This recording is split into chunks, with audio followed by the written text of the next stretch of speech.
So basically last lecture में हम लोगों ने देखा था एक्सियोस से गेट डेटा। आज के लेक्चर में हम लोग देखने जा रहे हैं कि एक्सियोस से डेटा सेंड कैसे किया जा सकता है। गेट डेटा में क्या था कि आपके पास एक एपीआई पे एक डेटा होता है, वो डेटा आप अपनी तरफ फेच करके लाते हैं, अपने पास लेके आते हैं। अब पोस्ट क्या काम करेगा, पोस्ट रिक्वेस्ट काम करती है डेटा को सेंड करने की। यहां से हम डेटा भेजेंगे एपीआई के पास। तो इस तरह की रिक्वेस्ट पे आज हम काम करने वाले हैं, किसमें, पोस्ट के अंदर। परफेक्ट। तो पोस्ट डेटा के अंदर हम क्या करेंगे, हम सबसे पहले एक फाइल बनाएंगे जिसका नाम होगा ऐड यूजर। ठीक है, तो हम ऐड यूजर नाम से एक फाइल बना लेते हैं। हम आते हैं यहां पे और इस जगह पे हमारा कंपोनेंट्स है, यहां पे कंपोनेंट्स में आके हम यहां पे ले लेते हैं एक नई फाइल ऐड यूजर करके .js। सही, यहां पे आके सबसे पहले हमें इंपोर्ट करना है, इंपोर्ट रिएक्ट फ्रॉम रिएक्ट। उसके बाद नेक्स्ट काम हमें क्या करना है, हमें बनाना है const add user equal to and हमारा एरो फंक्शन। अब हम क्या करेंगे, इसको डिफॉल्ट फेच करवा लेंगे। तो यहां पे हम करवाते हैं export default add user. Perfect. यहां तक का काम करने के बाद हम जाएंगे ऐप, एक बार ये यूजर लिस्ट बंद कर देते हैं यहां से और app.js पे आ जाते हैं। यहां से इस यूजर लिस्ट को हटा देते हैं, इसका कमेंट हटा देते हैं और यहां पे जाके हम कॉल कर लेते हैं हमारी नई फाइल को जिसका नाम हमने रखा है ऐड यूजर। इस तरीके से ना यहां तक काम हो गया। अब आगे का सारा काम देखते चलते हैं और इस काम को एग्जीक्यूट कैसे करना है वो काम भी देख लेते हैं। तो हम आते हैं हमारे नोट्स पे। सबसे पहले हम जो डेटा भिजवाने वाले हैं, जो एपीआई मेरा है, मैं एक बार उस एपीआई पे जाता हूं और उसको एक बार देखने की कोशिश करता हूं। तो हम आते हैं यहां पे और इस पर्टिकुलर प्लेस पे टाइप करते हैं जेसन प्लेस होल्डर और इनकी वेबसाइट ओपन कर लेते हैं। इस वेबसाइट में हम जो एपीआई यूज कर रहे हैं वो है यूजर्स का। इस यूजर्स की एपीआई के अंदर हम ये नेम हो गया, यूजर नेम, ईमेल, एड्रेस, ये सब कुछ नया डलवा सकते हैं। टोटल इसमें डेटा कितना है, 10 डेटा है। ठीक है, टोटल लास्ट आईडी कितनी आ रही है, 10 आ रही है। तो हम जो ऐड करेंगे वो 11th डेटा होगा। अब मैं क्या डलवाने वाला हूं वो बता देता हूं। मैं अपने इस एपीआई के अंदर एक तो नाम डलवाने वाला हूं और एक ईमेल डलवाने वाला हूं, सिर्फ 2 डेटा डलवाने वाला हूं। परफेक्ट। तो हम इसको एक बार यहां से, परफेक्ट। नाउ अब सबसे पहले क्या आएंगे, 2 हुक बनाएंगे, एक नेम के लिए और एक ईमेल के लिए। तो हम आएंगे यहां पे और यूज स्टेट लगाने वाले। यूज स्टेट कहां लगता है, यूज स्टेट लगता है यहां पे। तो हम बनाएंगे कॉन्स्ट एंड लगा देंगे ब्रैकेट। हमने नाम देना है पहले का नेम एंड सेट नेम, दूसरे का ईमेल एंड सेट ईमेल। ठीक है, तो यहां पे हम देते हैं name comma set name is equal to use state और ब्लैंक छोड़ देना है। अगले पे हम देंगे const email comma set email is equal to use state. हो गया। तो इस तरीके से हमने हमारे हुक्स बना लिए। ऑब्वियस सी बात है, जो हुक है यूज स्टेट, ये खाली डेटा लेके जाते हैं, तो यहां पे हमें ब्लैंक रखना पड़ेगा, एटलीस्ट इन्वर्टर को लगा के छोड़ना पड़ेगा खाली। तो हमने जो डेटा हम डालने वाले हैं वो डेटा हमने बना लिया है। अब इसके बाद हम क्या करने जा रहे हैं, हमें यहां पे डेटा जो है ना बेसिकली एक फॉर्म के थ्रू लेके जाना पड़ेगा। तो हमें क्या करना पड़ेगा, रिटर्न लगाना पड़ेगा सबसे पहले। तो हम आते हैं यहां पे और यहां पे आके लगा लेते हैं रिटर्न। रिटर्न लगाने के बाद यहां बना लेते हैं एक डिव इस तरीके से, और डिव के अंदर हम बनाने वाले हैं एक फॉर्म। ठीक है, तो सबसे पहले यहां पे एक s2 टैग डाल देता हूं, ऐड यूजर करके लिख देता हूं यहां पे। उसके बाद यहां पे आते हैं, एक फॉर्म टैग लगा लेते हैं, लगा लिया। फॉर्म टैग के अंदर पहले बनाएंगे एक इनपुट जिसका टाइप होगा टेक्स्ट और प्लेस होल्डर में लिखना है नेम। तो यहां गए, हमने लिखा इनपुट, टाइप दे दिया इसका टेक्स्ट, प्लेस होल्डर में हमने डाल दिया एंटर नेम। सही। अगला इनपुट बनाएंगे जो ईमेल के लिए बनेगा। तो नेक्स्ट इनपुट बनाते हैं जो हमारा किसके लिए बनेगा, ईमेल के लिए। उसके बाद बनाना है हमको एक बटन जिसका टाइप रहेगा सबमिट। तो हम यहां जाएंगे, हम बनाएंगे एक बटन जिसका टाइप हम लोग दे देंगे सबमिट और इसके अंदर यहां पे लिख देते हैं हम लोग सबमिट। तो हमने ऑलमोस्ट हमारा फॉर्म रेडी कर लिया है। अभी यहां पे आपने जो वेरिएबल बनाए थे नेम और ईमेल, इन दोनों की जो वैल्यूज है वो नेम और ईमेल में जाने वाली है। ऐसा एक हमको काम करना है। कैसे करेंगे? हम जाएंगे और यहां पे इनपुट के अंदर लगाएंगे ऑन चेंज इवेंट, कि जैसे उस इनपुट में वैल्यू डाली जाए वो इवेंट अपनी वैल्यू कहीं पे दे दे। तो हम लगाने वाले एक इवेंट जिसका नाम है ऑन चेंज। आप जाएंगे यहां पर लिखेंगे ऑन चेंज, लगा दिया। ऑन चेंज इवेंट जो है वो कर्ली ब्रैकेट के अंदर एक एरो फंक्शन रखता है, कर्ली ब्रैकेट के अंदर एक एरो फंक्शन रखता है। तो हम गए यहां पे और एक एरो फंक्शन बना दिया। इस एरो फंक्शन के ब्रैकेट में आता है ई, जो ये डिनोट करता है कि ऑन चेंज एक इवेंट है। इवेंट मतलब on click, on change, on mouse over, ये सब इवेंट होते हैं। तो ई यहां पे ये बता रहा है कि ऑन चेंज इवेंट जब काम करेगा उसके बाद हम वैल्यू दे देंगे। वैल्यू किसको देनी है? सेट नेम को। नाम में डालनी है वैल्यू तो सेट नेम में जाएगी। तो हम यहां जाके कॉल करते हैं हम सेट नेम को। कॉल किया सेट नेम, जो कि एक फंक्शन है, तो हमने यहां पे ब्रैकेट लगा दिया। इस सेट नेम में वैल्यू किसकी डलवानी है? इस वाले इनपुट की, जो भी इनपुट में वैल्यू आएगी।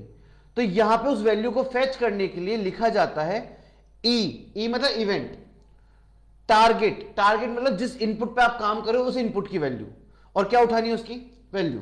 तो यहां पे जाके हम लिखेंगे E dot target dot value.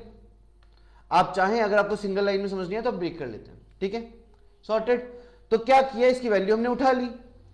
उसके बाद नेक्स्ट चीज जो क्या है वो है ऑन चेंज इवेंट लगाने किस पे?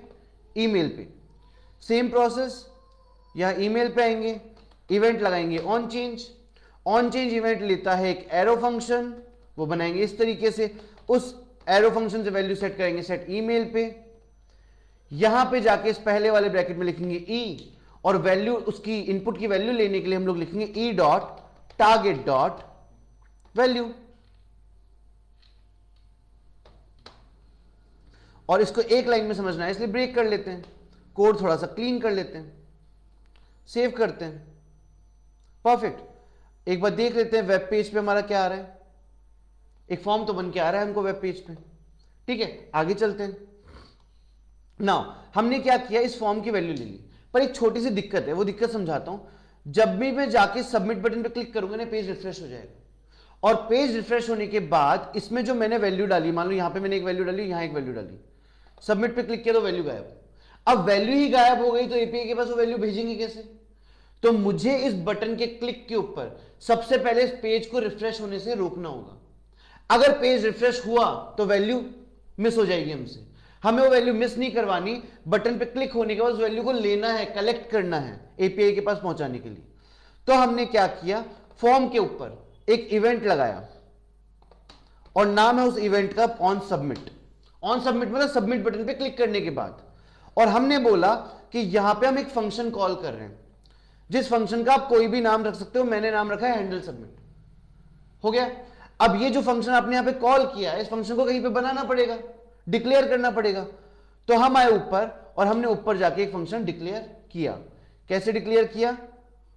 यहां पे हमारा रिटर्न स्टेटमेंट के पहले इस जगह पे हमने बनाया कॉन्स्ट, हमारा जो फंक्शन हमने रखा था handle submit is equal to arrow function.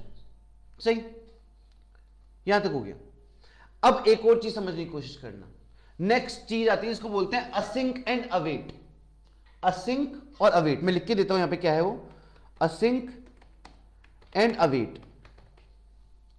Async and await क्या है?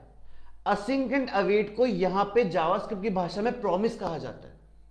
क्या होता है, मैं सबसे पहले देखो प्रोसेस समझना। सबसे पहले मैं फॉर्म को भरूंगा, फॉर्म को भरने के बाद बटन पे क्लिक करूंगा, फिर वो डेटा इस फंक्शन के पास आएगा तो मैं उस डेटा को लूंगा। कैसा होता कि अगर मान लो मैं इस प्रोग्राम को रन करता हूं और कोड ऊपर से चलना स्टार्ट हो जाता, ऊपर से चलना मतलब पहले ये 2 लाइन चलती, फिर उसके बाद ये लाइन चलती, उसके बाद ये वाली लाइन चलने लग जाती, तो क्या होता ना, डेटा तो फॉर्म में भरा ही नहीं गया, डेटा भरे बिना ही ये फंक्शन काम कर जाता। और अगर डेटा भरे बिना ये फंक्शन काम कर जाएगा तो इसको डेटा मिलेगा ही नहीं, क्योंकि सबसे पहले तो ना ये 11 लाइन का कोड चलना चाहिए, उसके बाद जाके 7th लाइन का कोड चलना चाहिए। पर जब जावास्क्रिप्ट चलती है तो लाइन 1 से चालू होना स्टार्ट होती है। मतलब पहले लाइन 1 का कोड चलता है, फिर लाइन 3 का, लाइन 4 का, लाइन 5 का, और जैसे लाइन 7 पे आया एरर दे देगा। जैसे दिखाता हूं, मैं यहां से अभी ऐसा सेव करता हूं इसको, ठीक है। सेव करके मैं यहां जाता हूं, रिफ्रेश करता हूं पेज और कंसोल ओपन कर लेता हूं। जब मैं यहां पे कंसोल पे गया, दिख रहा है, और मैंने यहां बटन पे क्लिक किया, पहले तो अभी रिफ्रेश होना बंद हुआ ही नहीं है, रिफ्रेश होना रोकना पड़ेगा हमें। अभी तो पेज रिफ्रेश हो रहा है, तो पहले रिफ्रेश होने से रोक देते हैं, उसके बाद आगे चीज देखते हैं। रिफ्रेश होने से रोकने के लिए आपको इस ब्रैकेट में सबसे पहले डालना पड़ेगा ई मतलब इवेंट, क्योंकि ये भी एक ऑन सबमिट इवेंट से आ रहा है। और फिर यहां लिखना पड़ेगा E dot prevent default. Prevent default मतलब डिफॉल्ट रिफ्रेश बंद कर दो। इसकी स्पेलिंग में कोई मिस्टेक नहीं होनी चाहिए, ये एग्जैक्टली ऐसे ही लिखा जाना चाहिए, कैपिटल स्मॉल के साथ, प्रिवेंट डिफॉल्ट, इस तरीके से लिख दिया, सेव किया, गया पेज पे, पेज को रिफ्रेश कर लिया, यहां कुछ डाला, यहां पे भी कुछ डाला, अब पेज रिफ्रेश नहीं हो रहा है, चलो आगे चलते हैं। अगर पेज रिफ्रेश नहीं हो रहा है तो जो मेरे पास दो वैल्यू आ रही है, नेम और ईमेल, क्या वो वैल्यू ले लें हम लोग? ठीक है, तो आपको समझाया गया था ECMAScript की क्लास में स्प्रेड और रेस्ट ऑपरेटर, कि आप एक बड़े ऑब्जेक्ट से दो वैल्यू अलग तोड़ सकते हो। एग्जैक्टली इस लाइन के कोड में वही किया गया है। यहां पे एक नया वेरिएबल है न्यू यूजर, उसमें नेम और ईमेल नाम की वैल्यू डाली गई है। स्प्रेड तोड़ता है और रेस्ट ऑपरेटर मिक्स कर देता है। तो ये दोनों वैल्यू किसमें ले लिए मैंने? न्यू यूजर में। कैसे लिए? यहां गया, मैंने यहां बनाया कॉन्स्ट न्यू यूजर नाम से एक वेरिएबल, और ये वेरिएबल बना के मैं यहां पे आया और मैंने लगाया ऑब्जेक्ट का सिंबल, इसमें डाल दिया नेम और डाल दिया ईमेल। परफेक्ट, सेव किया, रिफ्रेश किया, ऑब्वियसली बात है वो वैल्यूज जा चुकी होगी वहां पे, हम सबमिट कर रहे हैं, वैल्यूज हमें नहीं दिख रही है अभी के लिए।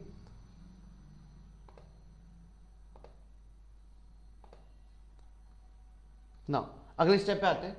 इस वैल्यू को पहले एक काम करते हैं, एक बार कंसोल करवा के देख लेते हैं ना, तो कंसोल से इजी हो जाएगा हमारे लिए। हम यहां आते हैं, कंसोल डॉट लॉग और डाल दिया न्यू यूजर, सेव, रिफ्रेश, यहां पे नाम डाला, यहां पे कुछ भी डाल दिया एक बार के लिए और सबमिट किया। सबमिट करने पे देखो आप यहां पे एक ऑब्जेक्ट आया है जिसमें नेम आ गया है अमित एंड ईमेल आ गया DF, जो भी हमने डाला था, तो डेटा हमारे पास आ रहा है। ठीक है, अब एक बार हम ये कंसोल हटा देते हैं। डेटा आ गया है, इस डेटा को कहां पहुंचा दे? API के पास। ठीक है, तो API के पास डेटा पहुंचाने के लिए हम लोग क्या करते हैं? सेम जो हमने लास्ट क्लास में किया था, Axios अप्लाई कर रहे हैं हम लोग। ठीक है, या फिर कोई भी दूसरा तरीका जो हमारे पास है हम वो अप्लाई कर सकते हैं। तो हम क्या करते हैं, यहां पे सबसे पहले जाके एक वेरिएबल बनाते हैं कॉन्स्ट, नाम देते हैं इसको रेस्पॉन्स, इस तरीके से ले लिया, और यहां पे जाके हम लोग लिखेंगे Axios डॉट पोस्ट।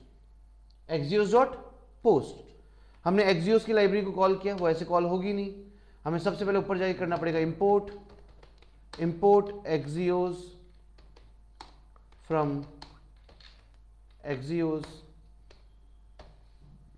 अब यहां पे जाके हम लिखेंगे Axios डॉट पोस्ट। पोस्ट में पहली चीज एक URL आएगा जो कि API का है। लास्ट क्लास में बता दिया था मैंने URL कैसे निकालते हैं। अभी मैं यहां से URL उठा रहा हूं, पेस्ट किया। अगली चीज, इस URL पे डेटा कौन सा पहुंचाना है, तो वो डेटा मेरा है न्यू यूजर, ये जो है, इसको कॉपी करते हैं, सेकंड पैरामीटर यहां डाल देते हैं न्यू यूजर। ठीक है, इसको थोड़ा सा साइड से हटा देते हैं जो आप लोगों को कंप्लीट कोड दिख पाए। परफेक्ट, यहां तक आ गया। अब ऑब्वियसली बात है, इसको यहां से एंड कर दिया। ये करने के बाद हम लोगों को बेसिकली कोई आउटपुट प्रिंट करवाना होगा, तो हम आउटपुट प्रिंट करा लेते हैं कंसोल के अंदर।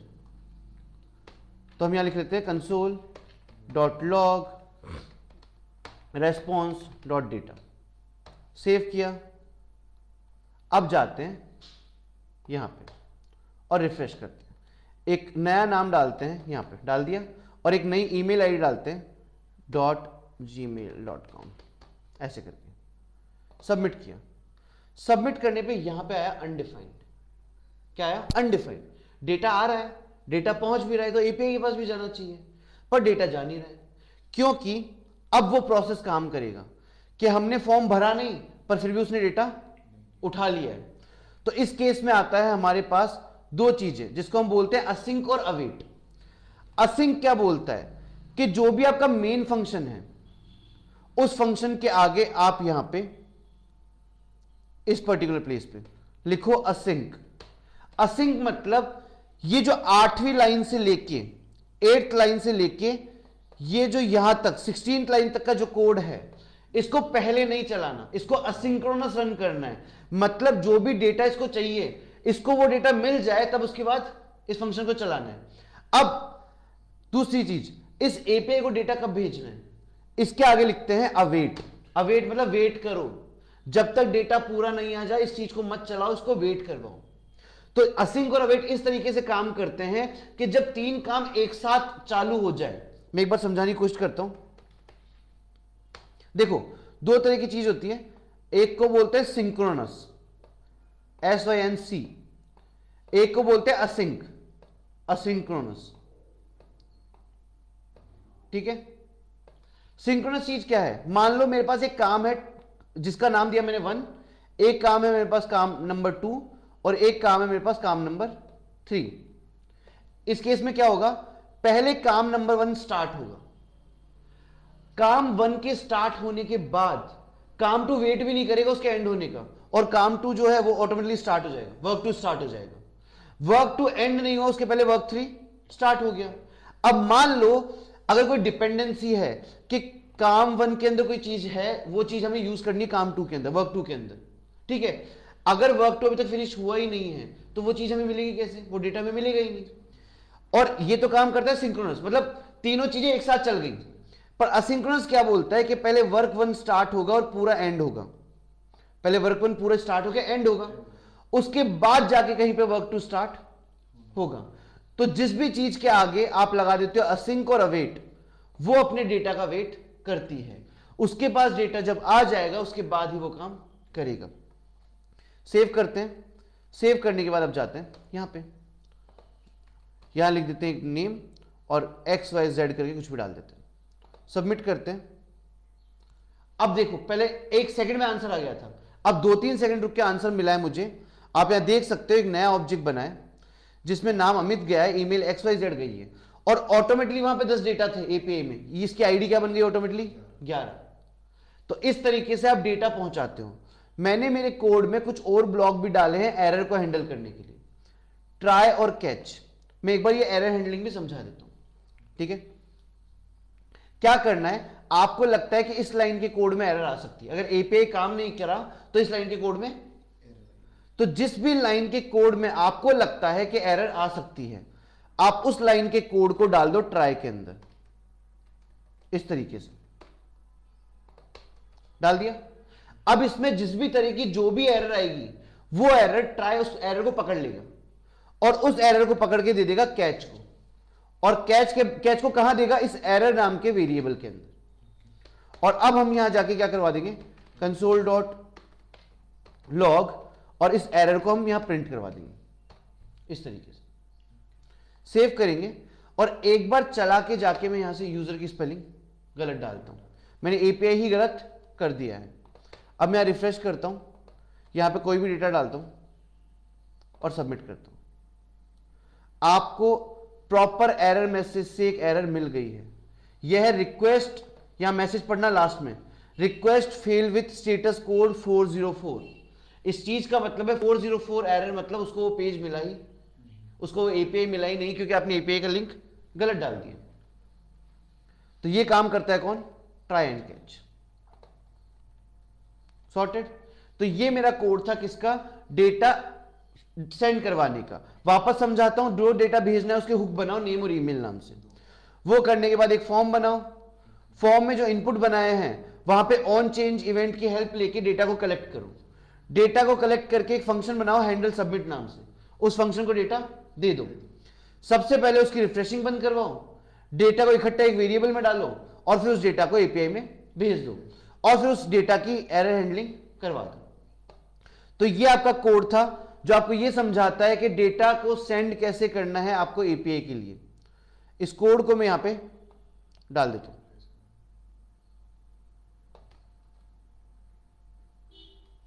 सो होपफुली आपको समझ में आया होगा lecture. Thank you so much for this lecture.